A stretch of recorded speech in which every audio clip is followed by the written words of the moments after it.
à tous, merci de nous rejoindre en direct sur Canal Algérie. Le sort d'une Libye usée par une décennie de conflits armés et de crises politiques inextricables se joue peut-être aujourd'hui à Alger. Objectif et pas des moindres, établir une feuille de route viable pour la tenue d'élections générales dans ce pays. Des élections générales et transparentes dans les délais impartis, soit le 24 décembre prochain. Une réunion de 2 jours à l'initiative donc de l'Algérie avec l'ensemble des pays voisins de Tripoli ainsi que les organisations régionales et internationales impliquées dans le processus de règlement politique interlibyen. Une façon de réaffirmer le rôle incontournable du voisinage immédiat de la Libye dans l'instauration d'une paix durable. On en parle ce soir avec nos invités d'abord sur le plateau. Nous avons le plaisir d'accueillir Mostafa Haddam, analyste politique. Bonsoir. Bonsoir madame. Avec nous également Kamal Mansari, directeur de publication du journal Le Jeune Indépendant. Bonsoir. Bonsoir. Et puis avec nous, par téléphone cette fois, M. Mohamed Barkouk, analyste politique. Bonsoir, M. Mohamed Barkouk. Bonsoir madame. Et également avec nous sur le plateau, par téléphone, Hassan Qassimi, spécialiste des relations internationales. Bonsoir, M. Qassimi. Bonsoir et mes respects, madame. Alors on va revenir bien sûr sur cette réunion, sur le premier jour des travaux de cette rencontre. Les participants à cette rencontre ont salué le soutien des organisations régionales et internationales ainsi que celui des pays voisins en réitérant le rôle pivot de l'Algérie dans la résolution de la crise libyenne. Ce compte rendu vous est résumé par Yanis Aïd Belkacem. Cette réunion a pour objectif d'aider les Libyens à parachever le processus de réconciliation nationale à travers la tenue des élections générales. Une échéance qui devra également mettre fin à la période de transition dans ce pays. Les participants à la conférence ont insisté sur la nécessité de tenir les élections présidentielles libyennes dans les délais prévus le 24 décembre de l'année en cours.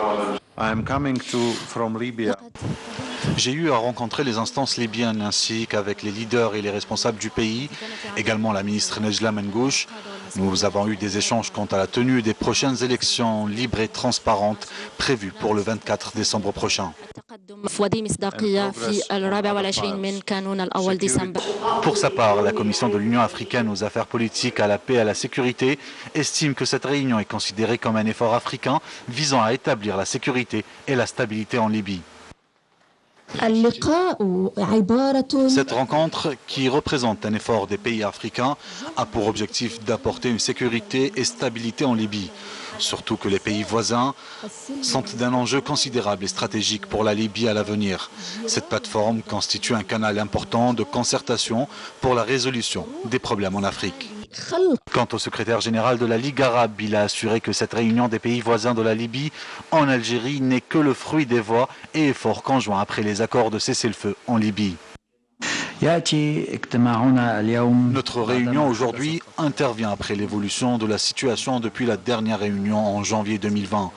Notamment le cessez-le-feu qui a été signé entre les membres du comité militaire libyen 5+5 en octobre dernier, mais aussi l'accord des membres de la rencontre du dialogue politique portant sur la feuille de route de la période de transition pour trouver une solution à la crise libyenne en novembre 2020. Une réunion qui a mis l'accent sur le rôle pivot de l'Algérie, constituant une étape cruciale dans le règlement de la crise libyenne à travers l'organisation d'élections générales transparentes, mais aussi dans le renforcement de la stabilité régionale. Voilà, donc pour le résumé de cette première journée des travaux de cette initiative, de cette rencontre initiée par Alger. On va commencer avec vous, Monsieur Mostafa Haddam. Le Mali hier, aujourd'hui, c'est la Libye qui est au cœur des préoccupations d'Alger. Est-ce qu'on peut parler d'un retour cette fois effectif ou la mise en branle effective de la diplomatie algérienne? Assurément. Assurément, le retour de l'Algérie d'abord dans son espace vital, dans son espace naturel, dans ce qu'on peut considérer comme sa profondeur stratégique, a commencé à se faire déjà en 2014 avec les premières rencontres des pays du voisinage sur la question libyenne. C'est Alger qui en est l'initiateur, il faut le rappeler. Absolument. Et puis, il faut rappeler aussi les accords d'Alger qui sont maintenant la référence pour l'ensemble de la communauté internationale quant au règlement du problème du Mali. Donc, ce retour dans la vie, dans le concert des nations, l'Algérie le doit à trois paramètres, à trois choses, me semble-t-il. D'abord, l'Algérie a toujours œuvré, conformément au droit international, à la paix et à la sécurité, aussi bien dans sa région qu'à travers le monde. L'Algérie a une diplomatie discrète, efficiente et efficace. Et pour reprendre l'expression de l'actuel ministre des Affaires étrangères, l'Algérie ne fait pas la diplomatie du porte-voix.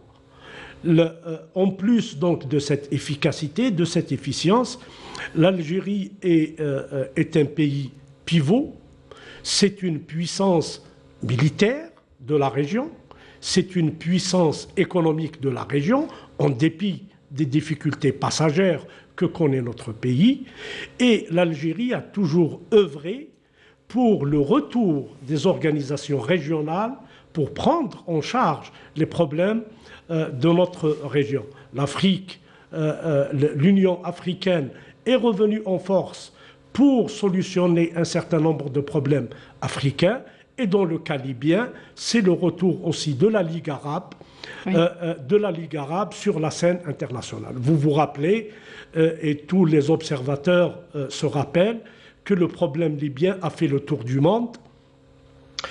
Sans trouver solution. Sans trouver solution.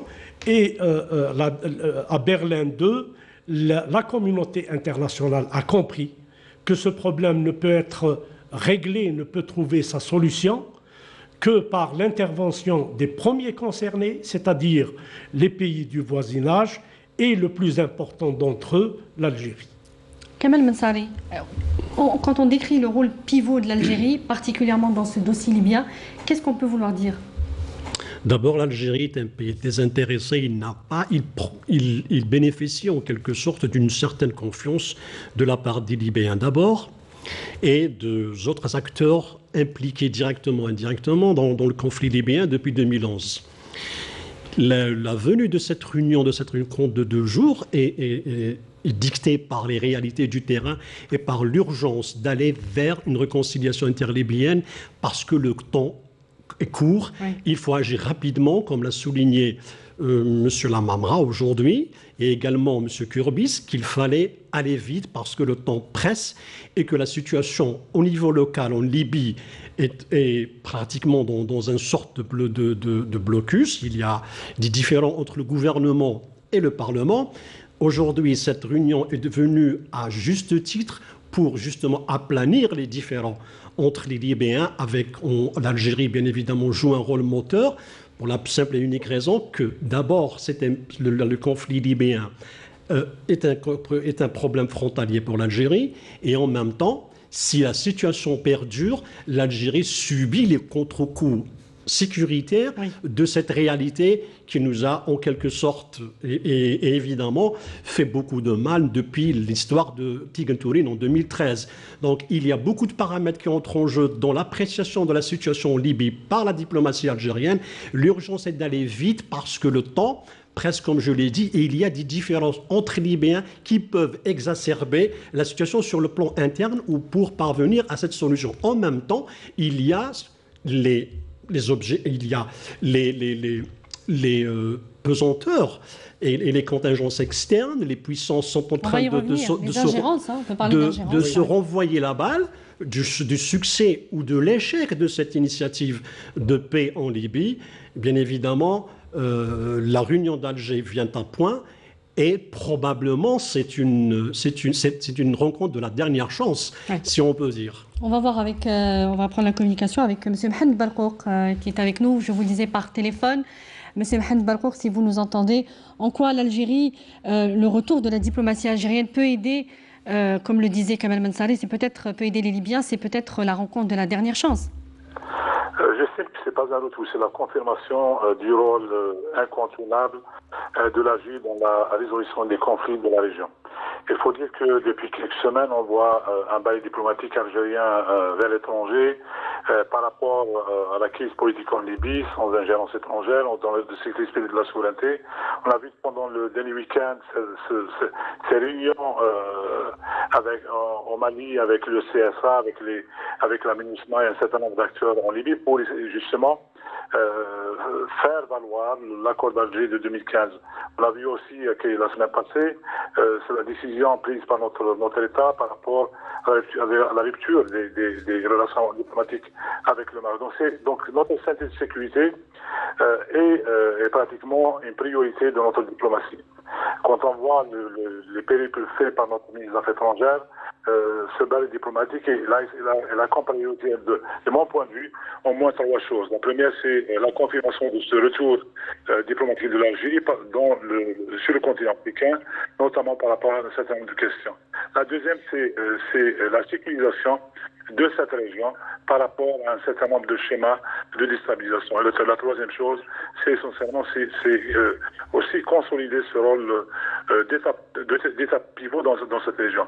La réunion d'aujourd'hui, Madame confirme essentiellement l'approche algérienne depuis le 17 février 2011 en matière de normes, en matière de principes, mais aussi en matière d'engagement. En matière de normes et de principes, c'est les normes et principes de notre politique étrangère, la résolution des conflits par voie pacifique, le respect du droit international, mais aussi le respect des souverainetés, et en ce qui concerne aussi notre démarche.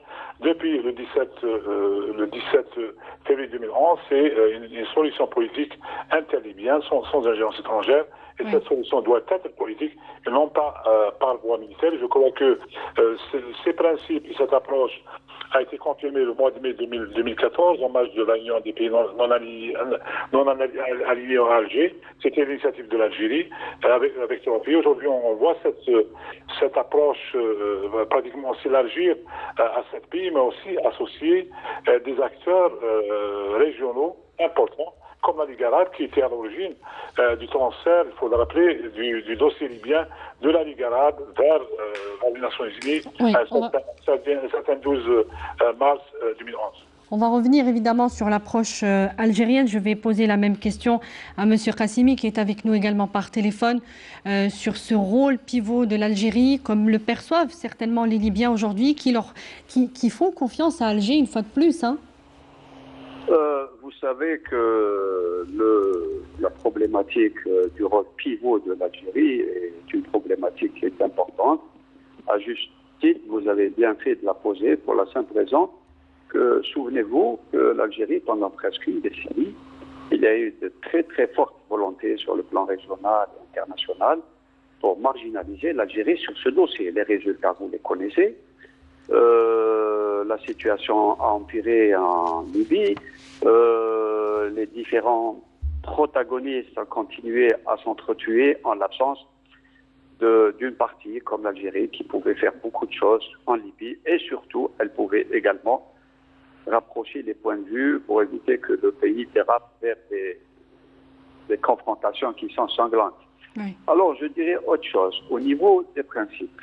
Ce qui est important et ce qui aussi a fait que certaines parties ont tout fait pour écarter l'Algérie, c'est que l'Algérie est un pays, il faut le rappeler tout le temps, il ne faut pas s'arrêter de le rappeler, c'est que l'Algérie est un producteur de paix au Mali, au Niger, en Libye, en Tunisie. L'Algérie également, il ne faut pas l'oublier que l'Algérie fournit également de très gros efforts pour que la situation en Tunisie s'améliore et aille dans le bon sens. Maintenant, au sujet de la réunion qui s'est tenue aujourd'hui, vous avez entendu les déclarations du ministre des Affaires étrangères, M. Amara, et la déclaration également de la ministre des Affaires étrangères. Ce que nous pouvons tirer comme conclusion à ce sujet, c'est que les déclarations des deux ministres nous avons pratiquement recensé des similitudes très importantes. Et ce qui est vraiment positif et qui peut entrevoir un avenir au niveau de la Libye, un avenir prometteur, puisque le temps nous est compté. Il nous reste également tout juste 2 mois pour aller vers les échéances qui ont été fixées par les accords de Berlin 1 et 2 et par les Nations Unies pour aller vers des élections législatives et présidentielles. Donc il ne reste pas beaucoup de temps. L'Algérie, elle a un défi très important, c'est d'essayer avec toutes les parties, Nations Unies, Union africaine, Ligue arabe, le voisinage, d'essayer de rapprocher les points de vue, de niveler les ententes et surtout d'arriver à boucler une plateforme d'entente en toutes les parties pour permettre aux Libyens d'aller vers des élections d'ici la fin de l'année. Ce qui est sûr, ce qu'on peut vous dire à ce sujet, c'est que les Libyens ont frappé à la bonne porte et croyez-moi que l'Algérie a les moyens de les aider. À un Vous restez effort avec nous global à ce sujet. Vous restez avec nous, Monsieur Qassimi. On va justement s'intéresser de plus près aux travaux de cette rencontre où le ministre des Affaires étrangères, Lamtan Lamamra, a rappelé justement cette approche algérienne finalement concernant le dossier libyen, qui est de rappeler tout simplement ou interpeller tous les pays voisins de la Libye, une façon de se réapproprier de façon régionale le dossier libyen. On l'écoute. La rencontre aujourd'hui s'inscrit dans le cadre des efforts inlassables et continus que nos pays déploient collectivement et individuellement pour contribuer à la résolution de la crise libyenne. Convaincus de l'importance du rôle vital et central que devraient jouer les pays voisins afin de soutenir le gouvernement de transition libyen dans la mise en œuvre de toutes les orientations inscrites sur la feuille de route à même d'organiser les élections prévues le 24 décembre 2021. Bien sûr, cette voie nécessite des efforts continus pour achever l'unification des institutions de l'État libyen et parvenir à la réconciliation nationale, ce qui nous permettra de repousser les mercenaires et les forces étrangères dans les plus brefs délais. Dans ce contexte, il faut rappeler que le groupe des pays voisins de la Libye reste préoccupé plus que d'autres par les répercussions directes résultant de la situation mouvementée dans ce pays voisin et frère, ce qui a été confirmé malheureusement par le nombre des événements tragiques que nos pays ont subis du fait du manque de stabilité en Libye. Je réitère ici que la sécurité et la stabilité de la Libye font partie de notre sécurité et stabilité à tous, et sa prospérité fait partie de notre prospérité. Et une Libye stable et forte constituera inévitablement le pilier de sécurité régionale et de l'intégration économique.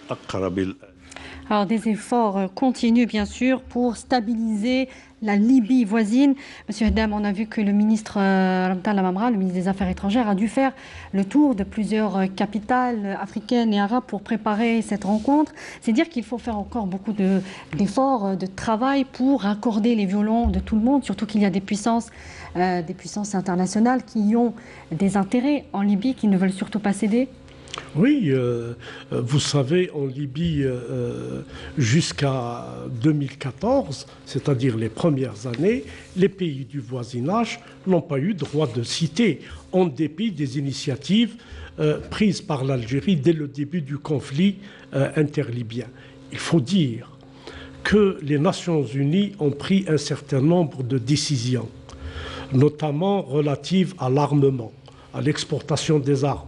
Des puissances membres du Conseil de sécurité n'ont pas respecté cette interdiction, et d'autres pays, d'autres puissances émergentes qui ont des intérêts stratégiques, géostratégiques, des intérêts économiques, pétroliers, sont allés très loin dans leur intervention en Libye.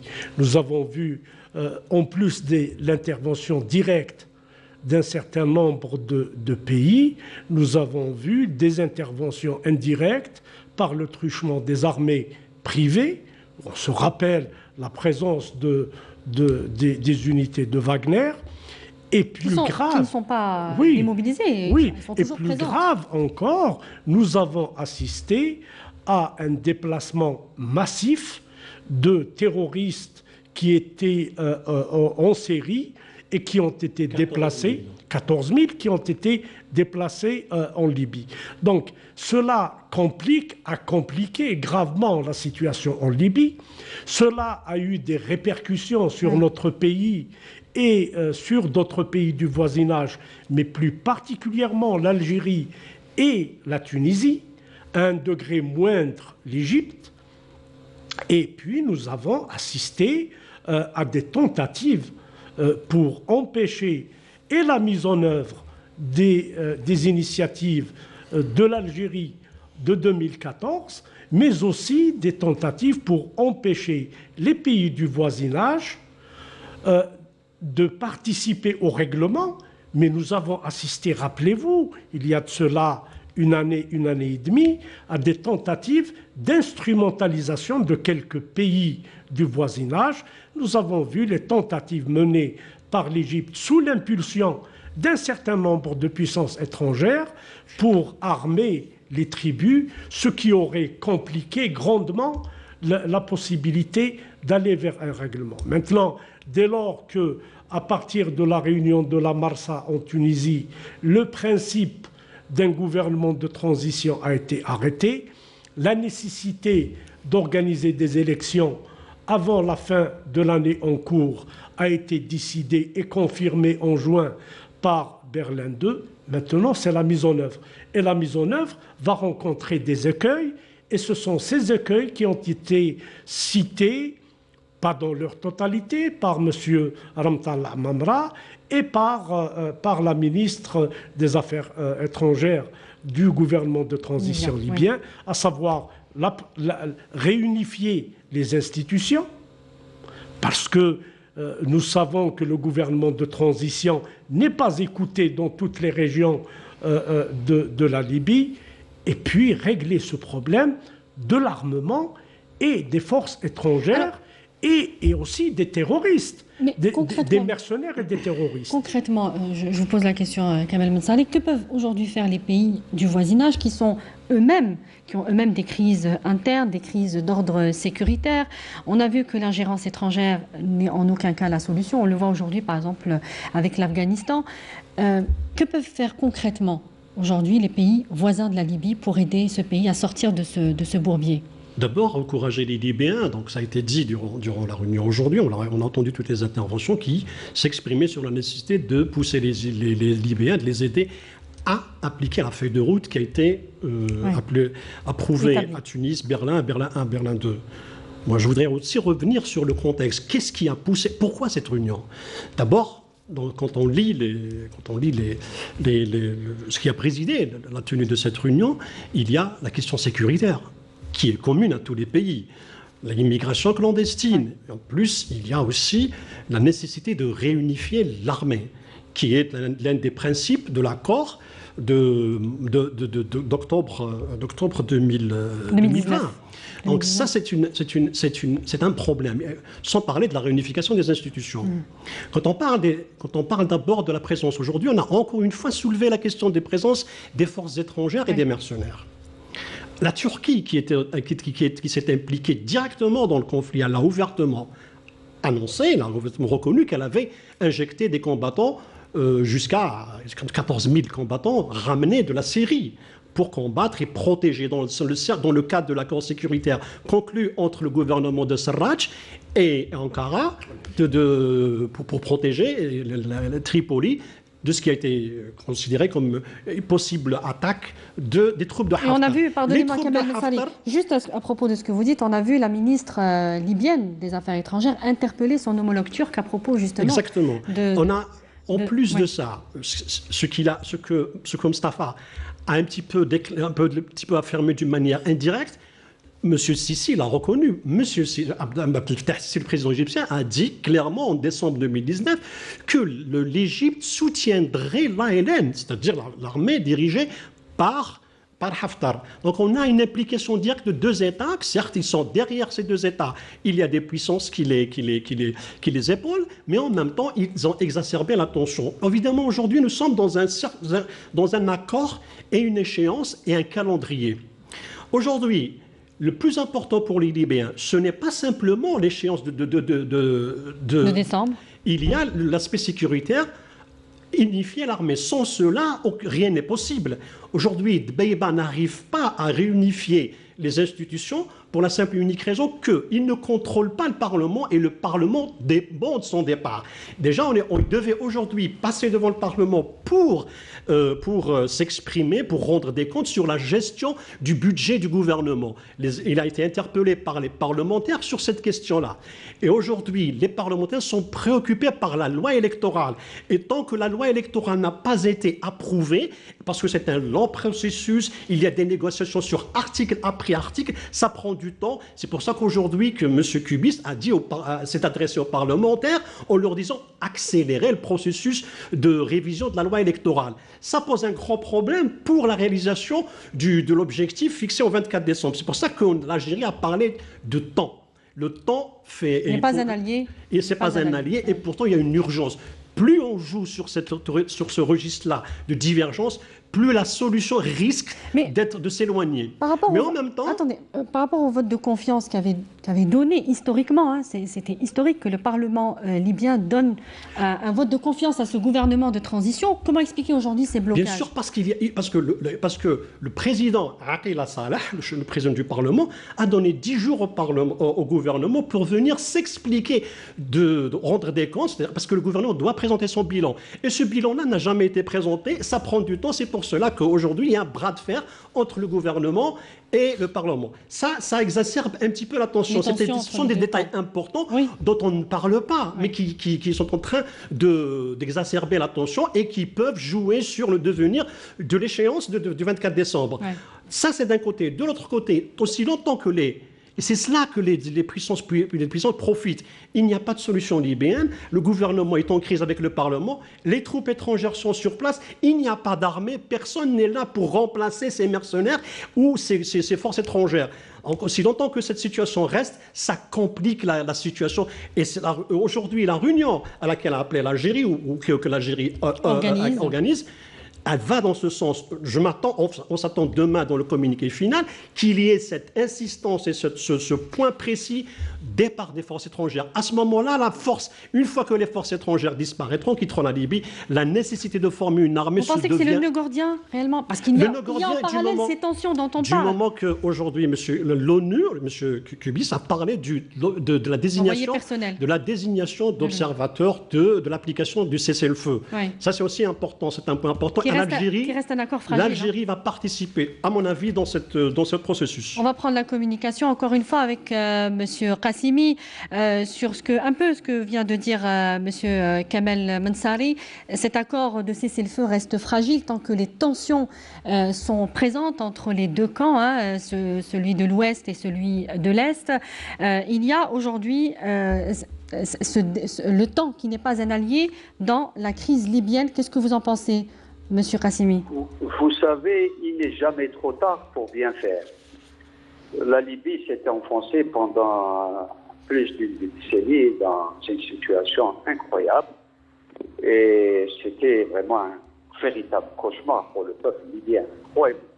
Ce qui est très très important d'exprimer sur le dossier libyen, c'est que le complot de partition de la Libye en 3 provinces, la Tripolitaine, la Cyrénaïque et le Fezzan, a lamentablement échoué. Et ça, c'est très très important et il faut toujours le rappeler et le souligner. Un autre élément, c'est que c'est vrai, vous avez raison, le terrain est plein d'embûches.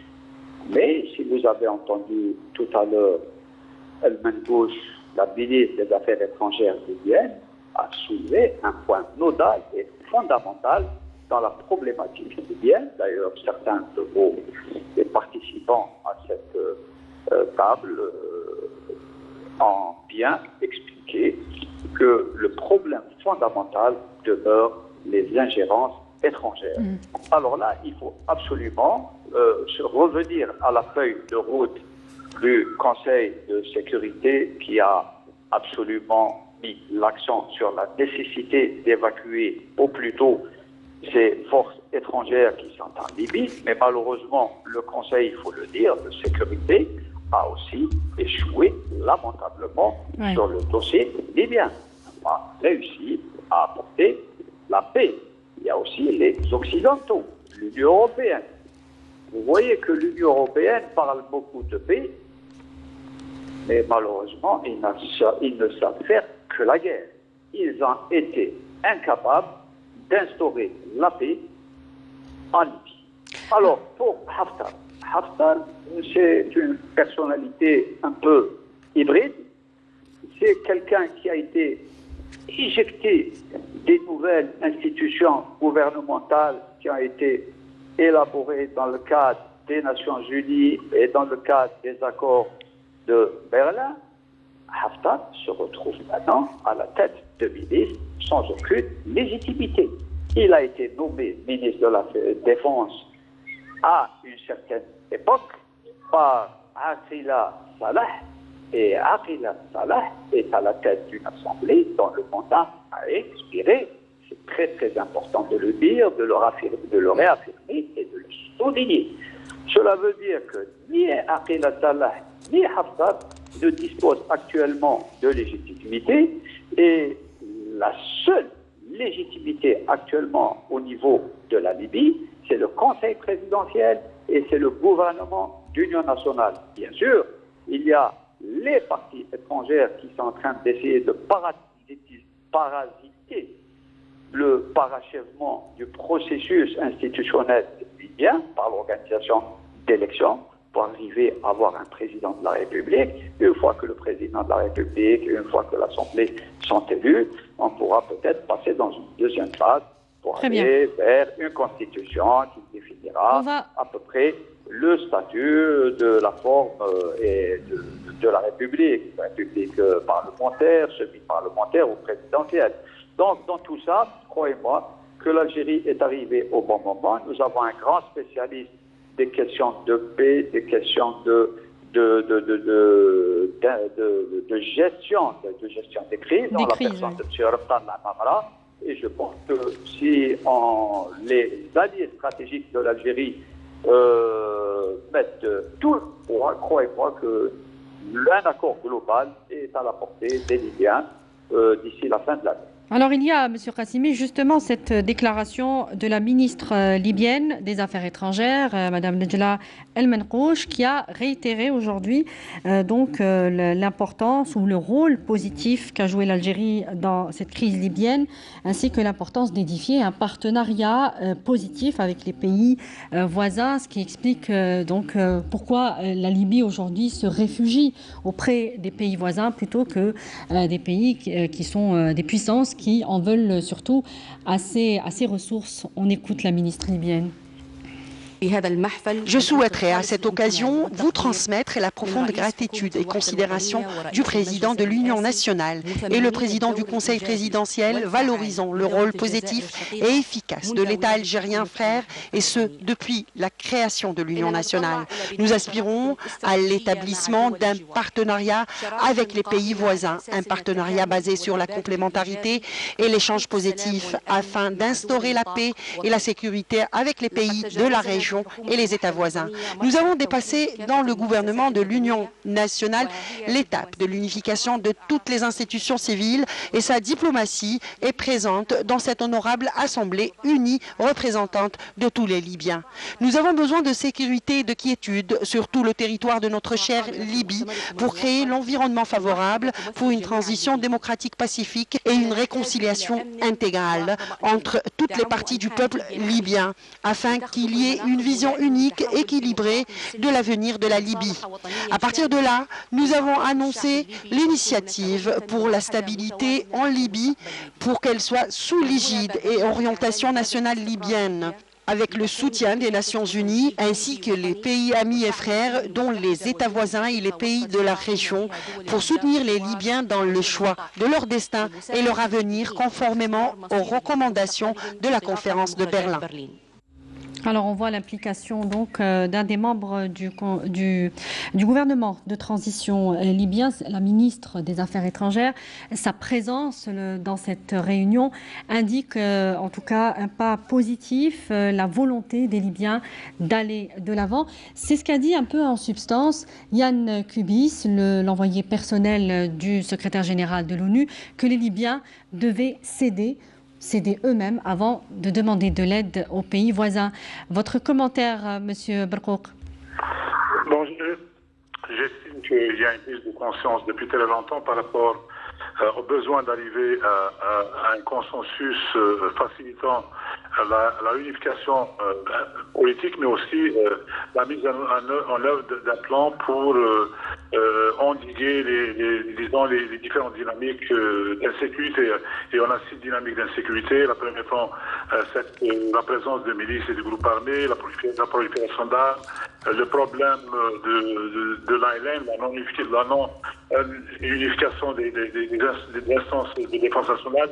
4e point, c'est la présence étrangère. 5e, c'est les mercenaires. 6e, c'est bien sûr les terroristes. J'estime que cette prise de conscience a déjà porté ses fruits en matière de construction d'un consensus politique de transition basé sur une représentation régionale au niveau des quatre clusters de la gouvernance.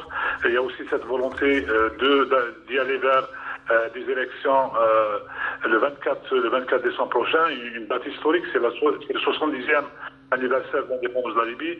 Et troisièmement, il y a aussi cette volonté de revoir en quelque sorte les relations extérieures, pour ne pas dire relations internationales, de la Libye par rapport non pas seulement aux acteurs essentiels de ce monde, les Nations Unies bien sûr, mais aussi par rapport aux acteurs de la région. J'estime que le forum d'aujourd'hui et de demain aura au moins 3 types d'impact sur le processus. Le premier, c'est cette volonté au moins d'éliminer quelques craintes, quelques appréhensions de pays voisins de la Libye par rapport au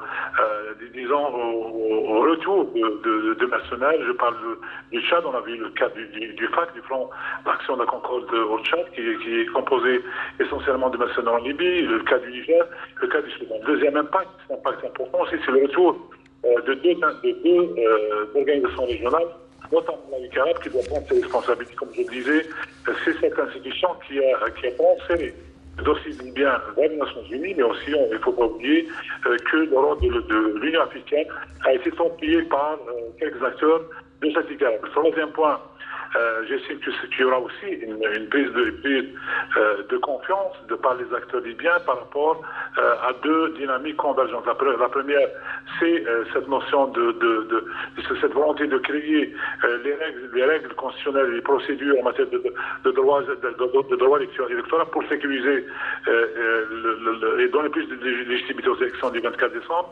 Et deuxièmement, c'est aussi consolider les acquis du groupe des 5 plus 5 qui a pu quand même produire un certain nombre d'accords entre les belligérants qui facilitent à la fois la réouverture de la Libye, différentes zones de la Libye par rapport à cette notion d'unité, mais aussi ça va donner plus de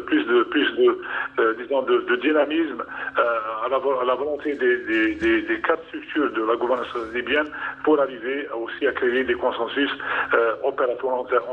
En ce moment, pour juste compléter ce qui a été dit par mon ami Kemal, il y a certainement des divergences entre le Parlement de Tobrouk, présidé par Aguila Salah Issa, et les instances de la gouvernance à Tripoli, notamment le gouvernement de l'Union nationale, mais la unification de la composante humaine de cette Chambre des représentants va nécessairement aussi conforter la dynamique de Genève de novembre 2020.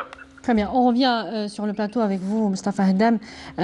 Monsieur Merkouk, parler d'une prise de conscience au niveau régional sur la démilitarisation de la Libye, la démobilisation de ces centaines, voire des milliers de mercenaires qui écument la Libye depuis des années. La question a même été rediscutée d'ailleurs dans le cadre d'un accord quadripartite récemment, un accord signé en 2018 entre la Libye et certains pays voisins comme le Niger, le Tchad, qui est directement impliqué dans cette histoire de mercenaires, et le Soudan.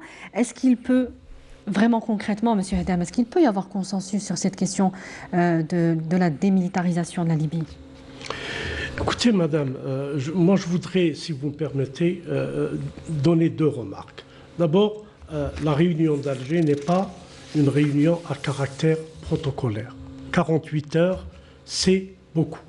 Cela veut dire qu'il y a des comités d'experts qui vont travailler sur des réponses réalistes, réalisables, pour essayer de lever un minimum d'écueils et d'obstacles pour permettre effectivement le déroulement des élections du 24 décembre, ce qui n'est pas acquis. Ouais. Ce qui n'est pas acquis pour plusieurs considérations. La Libye n'a jamais eu d'institution établie. La Libye a toujours fonctionné avec des institutions hybrides, mais fondées essentiellement sur les tribus. Nous avons vu quand le problème s'est posé entre Haftar qui voulait prendre le contrôle de la Libye par la force, nous avons vu la réaction de Aguil Saleh, le président du Parlement de Tobruk, qui a fait jouer les leviers tribaux pour s'opposer à Haftar. Donc la question n'est pas aussi simple. Les pays du voisinage, s'ils arrivent d'abord à convaincre par leur implication et par des mécanismes à mettre en œuvre, et en impliquant les deux organisations régionales, c'est-à-dire l'Union africaine et la Ligue arabe, une implication active pour rapprocher les points de vue. Vous savez, sur le principe, l'ensemble des factions libyennes, l'ensemble des intervenants dans la vie politique et militaire en Libye sont d'accord sur le principe d'aller vers l'organisation des élections. Mais cela n'empêche pas encore et toujours des frictions assez importantes, aussi bien entre le gouvernement actuel d'union nationale et le Parlement, mais il ne faut pas perdre de vue qu'il y a à Tripoli des forces militaires composées de Libyens, des milices qui sont très puissantes, très importantes, avec des connexions avec des puissances régionales qui sont intervenues directement. Si on prend le cas de la Turquie, c'est l'aviation turque est intervenue. Qui était venue au secours du GNA. Absolument. Oui. L'aviation turque est intervenue. La Turquie soutient un certain nombre de milices qui appartiennent à des courants de pensée et à des courants politiques très proches des visions de M. Erdogan et de l'AKP. Donc, idem un peu pour la Tunisie, M. Hadam. Aujourd'hui, la Tunisie craint des tensions, voire des violences à ses frontières, puisque des chefs religieux ont appelé au djihad sur le sol tunisien pour venger Nahda. Ce qui se passe en Tunisie influe également sur la Libye. Sur le plan sécuritaire, les services de sécurité tunisiens ont arrêté il y a de cela 72 heures un commando qui avait pour objectif, après enquête, d'attenter à la vie du président, d'assassiner le président Essayed à 2 reprises. Donc vous avez un groupe d'éclaireurs et un commando entraîné pour cela. Donc la déstabilisation est importante. Maintenant, Alger abrite non pas une réunion protocolaire, mais une réunion pendant 48 heures avec des experts en sécurité, avec des experts en diplomatie, avec des groupes d'experts qui accompagnent les membres Non, concrètement, M. Hadam, quels sont les objectifs de séparer au plus urgent les objectifs pour tenir ces élections? Lever un maximum d'écueils et d'obstacles possibles pour qu'il y ait des élections transparentes et crédibles qui permettront, à partir du 25, du 26 décembre, de dégager un gouvernement qui a une certaine légitimité. Que cela passe par les tribus. Oui, que cela passe par le truchement des tribus, que cela passe par un autre moyen. L'important, c'est de lui donner cette forme démocratique et donner à la Libye des institutions légitimes, fortes, officielles et capables d'aller vers la construction d'une armée et la reconstruction de l'économie libyenne. En finir aussi avec ces violences. Alors on va écouter une dernière intervention du chef de la diplomatie algérienne, Al Mamra, qui revenait justement sur l'importance d'adopter une approche d'anticipation en prenant compte des préoccupations des gouvernants et de l'opinion publique. On l'écoute à nouveau. مع مستجدات ما يحدث في ليبيا وفق مقاربة استباقية ورؤية واضحة تأخذ بعين الاعتبار. C'est pour cela qu'il est de notre devoir de réagir en fonction de l'évolution de la situation en Libye, avec une approche d'anticipation et une vision claire en tenant compte des considérations qui demeurent la préoccupation des gouvernants et de l'opinion publique de nos pays, et ce dans un contexte marqué par une forte ingérence de certains pays étrangers désirant renforcer leur influence en Libye et s'en servir comme plateforme pour redessiner les équilibres internationaux au détriment des intérêts stratégiques de la Libye et de ses voisins. Mesdames et messieurs, la tenue de cette réunion s'inscrit d'abord dans le cadre de l'application des résolutions du Conseil de sécurité relatives à la crise libyenne, ensuite de la mise en œuvre des résultats de la conférence de Berlin, dont les recommandations ont stipulé sur la nécessité de permettre aux pays voisins de jouer leur rôle dans le cadre des efforts internationaux et régionaux visant à aider le peuple libyen frère. Il ne fait aucun doute que l'étape délicate actuelle de l'histoire du peuple libyen frère exige de nous une solidarité absolue et un soutien efficace pour lui permettre de préserver sa souveraineté, son intégrité territoriale et ses capacités, et œuvrer pour mettre fin à toute ingérence étrangère dans ses affaires internes.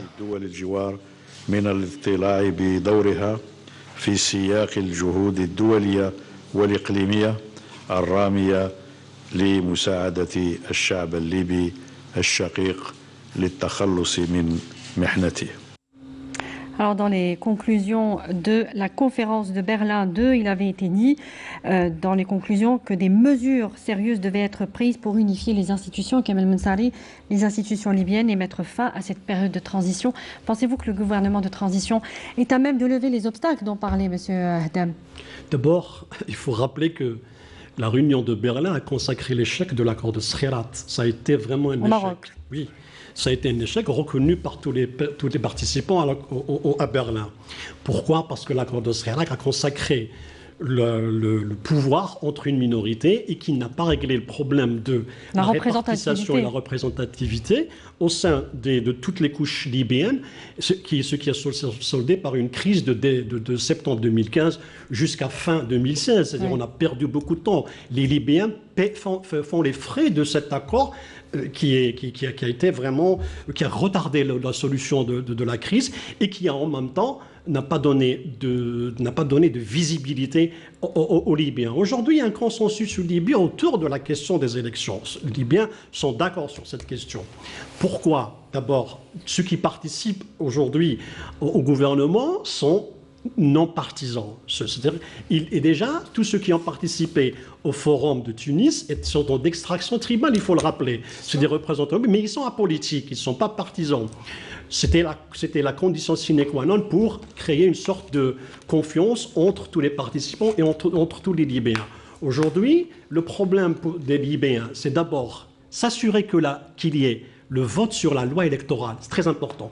Pourquoi la loi électorale a tardé à être adoptée? Parce que la première loi électorale issue, qui était le résultat de l'accord de Skhirat et puis du gouvernement du GNA, c'est d'interdire à toute personne issue du gouvernement ou de l'armée de participer aux élections. La nouvelle loi autorise toute personne qui soit militaire ou civil de participer aux élections. On a vu que le fils de Muammar Kadhafi voudrait se présenter aux élections présidentielles. Il est possible pour un militaire de se présenter aux élections en Libye à condition qu'il quitte son poste 3 mois après après le scrutin.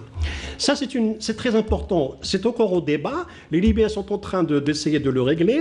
C'est vrai que ça prend beaucoup de temps parce qu'il faut partir d'article en article. Et deuxièmement, le budget du gouvernement doit être approuvé approuvé par le Parlement. Parce que le budget du gouvernement, c'est à travers lequel que va être financées les élections. Et aujourd'hui, le problème de financement des élections n'est pas encore posé. Ça, ce sont des écueils qu'il faut lever. Est-ce que justement, est-ce que le gouvernement de transition peut influer sur l'accélération? C'est l'accord d'Alger. Oui. Justement, l'accord d'Alger, enfin, la réunion d'Alger est justement venue dans cet esprit-là de favoriser justement l'application ou bien d'aplanir ces difficultés. Oui. Il y a ce que n'a pas précisé M. Mustafa, c'est le fait que des experts de l'ONU et de l'Union africaine vont travailler ensemble ces jours-ci pour justement aller sur le terrain, que ce soit en termes d'observateurs ou de ceux qui vont discuter avec tous les Libyens actuellement au Parlement et au gouvernement pour arriver à débloquer la situation, surtout que le temps presse. Il y a aussi la question de l'armée. Les forces de sécurité libyennes n'existent pas. On n'a pas une armée qui pourrait protéger demain les élections. Oui. C'est-à-dire, ou bien sécuriser les circonscriptions électorales. Donc, il faut des forces de sécurité capables de... Mais on est d'accord que ça ne sera pas réglé d'ici décembre. La question de la Libye ne va pas être réglée le 25 décembre. Vous parlez de sécuriser les circonscriptions électorales. La solution de la Libye commencera le 25, commencera le 24, commencera à la fin de l'année. La solution, si les élections auront lieu, la solution commencera à partir du 24 décembre. Oui. Aujourd'hui, nous ne sommes pas dans la solution. Nous sommes dans la question de consensus et de faire aboutir un processus électoral. Mais Kamel Mensali, juste pour revenir sur la sécurisation des circonscriptions électorales, vous dites que c'est un point important. C'est déjà la participation. Il y a eu 3 réunions. Il ne faut pas oublier que la réunion qui devait se dérouler aujourd'hui, celle de Sabha, à laquelle M. Dbeibeh est parti aujourd'hui, il y a eu d'autres réunions, justement avec les tribus, pour assurer que les élections ne doivent pas avoir lieu. Je vous ai dit que les Libyens étaient d'accord des élections. Ce n'est pas ça le problème, c'était la loi électorale. C'est-à-dire ouvrir le champ à tout le monde, y compris les anciens du régime libyen, d'autant de Gaddafi comme Saif al-Islam. Oui. C'était d'ouvrir le maximum, laisser les gens participer. C'était ça un des écueils. Principe de non-exclusion. C'est-à-dire si on exclut, comme la précédente loi de Sarraj, elle était restrictive pour tous les anciens du régime ou bien pour ceux qui étaient plus ou moins poursuivis par la justice. Aujourd'hui, non. Elle est possible, tout le monde peut participer. Et en même temps, l'autre problème qui réside, c'est la question des mercenaires et la question de retrait des forces étrangères. Une élection en Libye en présence des mercenaires et des forces étrangères est synonyme de danger, est synonyme des risques d'attentats et risques de... C'est ce que disait justement, monsieur... C'est ça les Libyens dont ils ont peur aujourd'hui, et surtout que beaucoup de forces... On sait que ce problème aussi ne sera pas réglé d'ici le 24 décembre. Je vous ai dit que la solution de la Libye commencera à partir du... Donc les mercenaires seront présents non, attendez. Si l'UA plus l'ONU sont impliqués directement avec des assurances de pays puissants, c'est-à-dire que les États-Unis, par exemple, peuvent devenir des garants avec l'ONU, ils peuvent éventuellement influencer sur le cours des événements et pousser ces mercenaires. Aujourd'hui, on a entendu les Tchadiens qui veulent sortir. Oui, ils veulent retourner dans leur pays parce que c'est devenu presque... Ils sont indésirables. Et surtout qu'au Tchad, il y a un cadre de dialogue avec ces combattants. Pour reconstruire justement... Pour reconstruire l'armée tchadienne. Je pense que je voudrais rajouter une chose.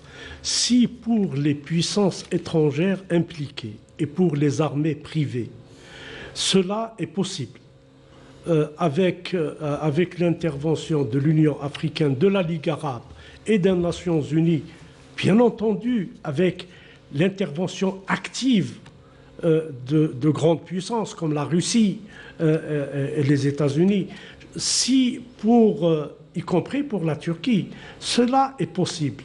Je pense que le problème qui se pose, ce sont les terroristes qui ont été transportés et implantés en Libye. Cela risque de poser problème.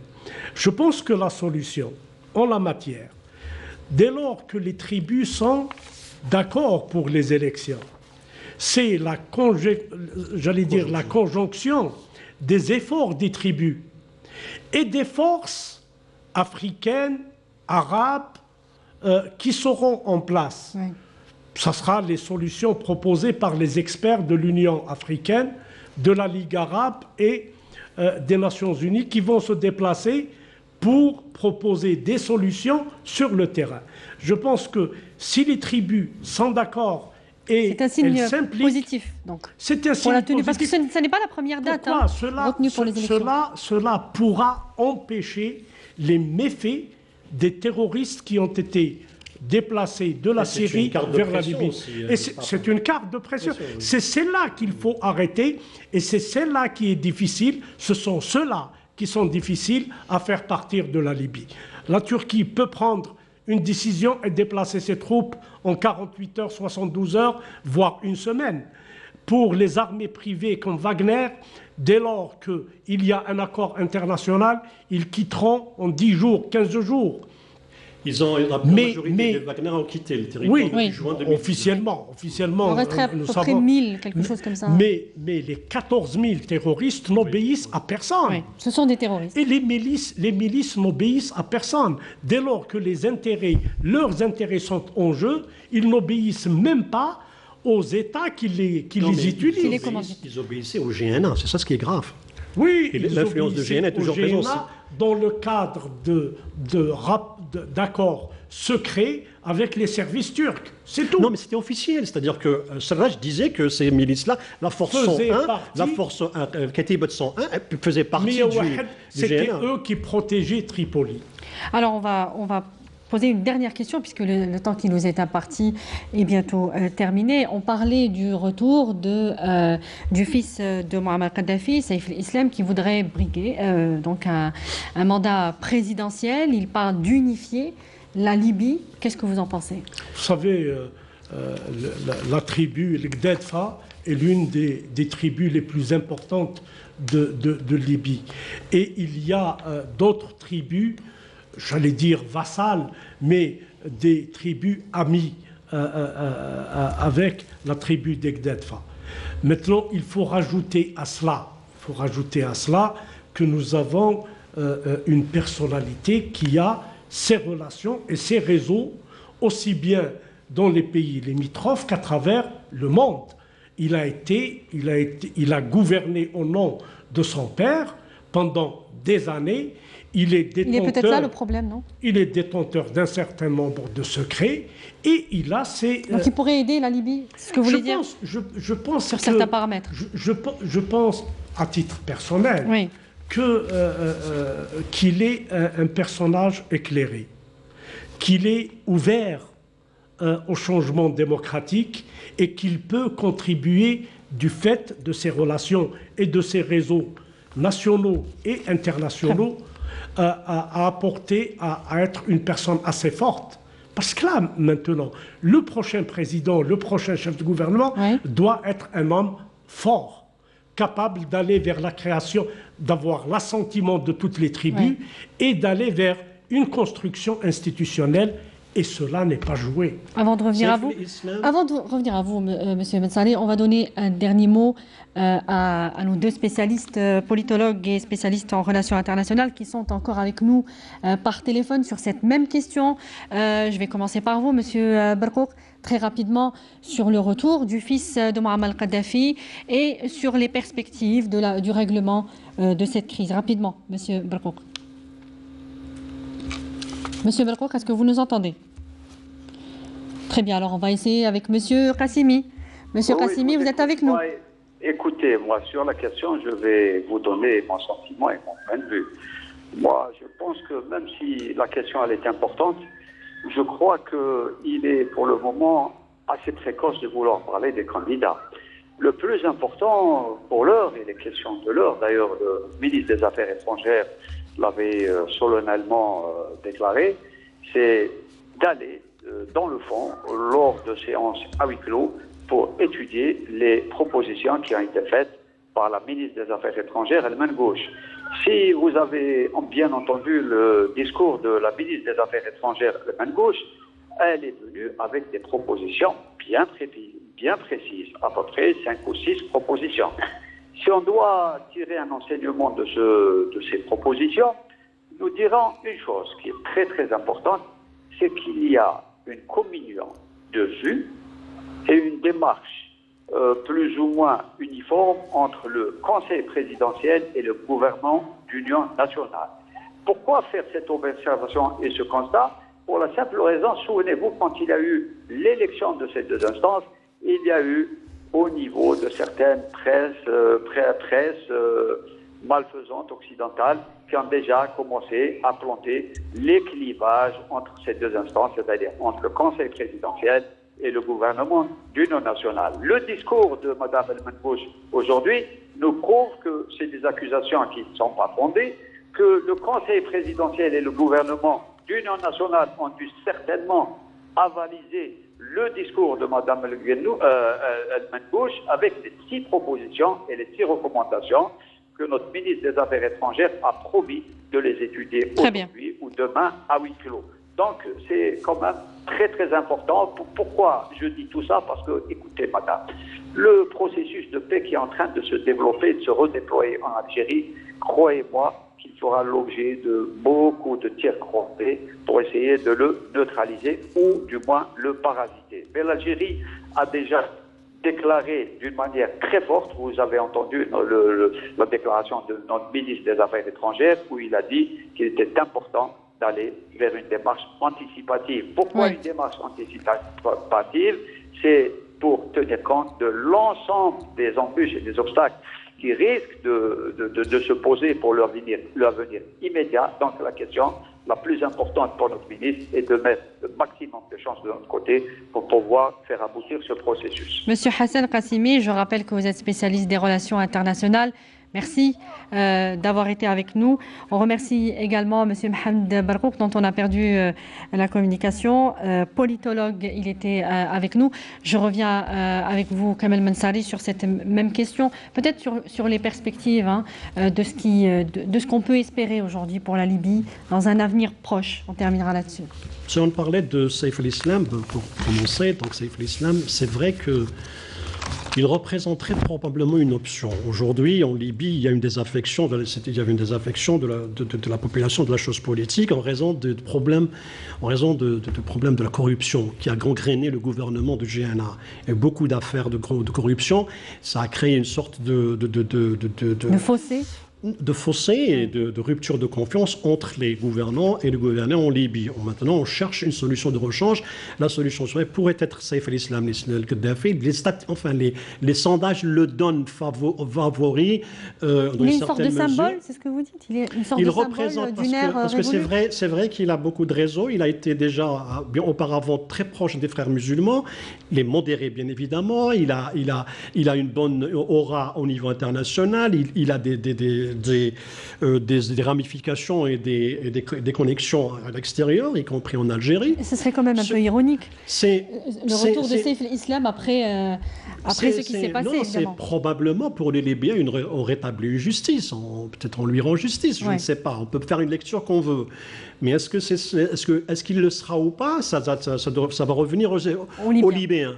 Mais toujours est-il que, si longtemps que la situation n'est pas dégoupillée, n'est pas aplanie en termes de loi électorale, en termes de présence étrangère et en termes surtout d'accompagnement de ce processus par des puissances, que ce soit la Russie ou les États-Unis, y compris ceux qui étaient impliqués en Libye. Ceux qui ont démoli la Libye ont l'obligation aujourd'hui de la reconstruire et en même temps de préserver sa stabilité. L'Algérie fait partie de ces États qui aspirent. On a parlé de l'Algérie exportatrice de paix. On l'a fait en Timor-Leste, on l'a fait en Corne de l'Afrique, entre Éthiopie et Somalie, en Libye, en Tunisie, on peut le faire aussi, on l'a fait en Mali, on peut le faire aussi en Libye. Mais la question de la Libye pour l'Algérie restera cruciale aussi longtemps que nos frontières de 900 km restent menacées. Oui. Et en plus, il faut rappeler l'épisode de 2013 de Tegenturin. Il est toujours vif à l'esprit et que la question sécuritaire pèse beaucoup au départ sur le budget de l'État et en même temps sur les hommes qui sont sur le terrain qui protègent les frontières et en même temps sur la diplomatie elle-même. Très bien. Kamel Mensari, je vous remercie. Je rappelle que vous êtes directeur de publication du Jeune Indépendant. Un dernier mot vraiment très rapidement, Monsieur Hedem, sur ce qu'on vient de dire, sur peut-être les perspectives un peu dans un futur proche. Madame, on a déblayé le terrain pour nos amis téléspectateurs. Nous avons parlé de ce qui est possible. Nous avons fait aussi de la prospective, comme nous invite à le faire le ministre des Affaires étrangères, M. Ramtan Amamra. Nous attendrons le communiqué qui va sanctionner les travaux après ces 48 heures. Pourquoi il est important de se communiquer? Qu'est-ce qui peut donner Ce communiqué va nous donner les pistes de travail qui seront suivies par les pays limitrophes, les pays du voisinage.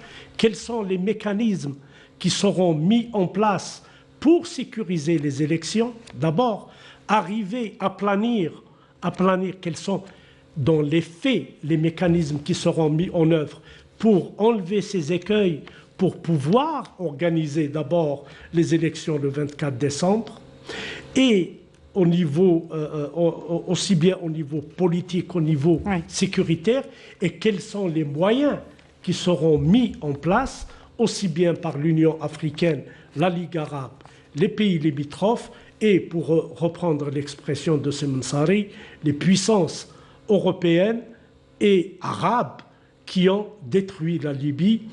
Quel apport elles feront pour effectivement permettre à la Libye, à partir du 24 décembre, permettre au peuple libyen d'aspirer et d'espérer de sortir de ce tunnel où la douleur, les morts, la destruction économique, la division, la destruction du tissu social a été vraiment ressentie par nos frères libyens. Monsieur Mustafa Haddam, je rappelle que vous êtes analyste politique. Merci pour vous aussi les éclairages que vous nous avez apportés. On reviendra demain en direct sur Canal Algérie sur donc les conclusions finales de ces travaux, des travaux de cette rencontre initiée par Alger, une rencontre pour tout simplement redonner l'espoir aux Libyens. Merci à tous de nous avoir suivis. Excellente suite des programmes. Bonsoir.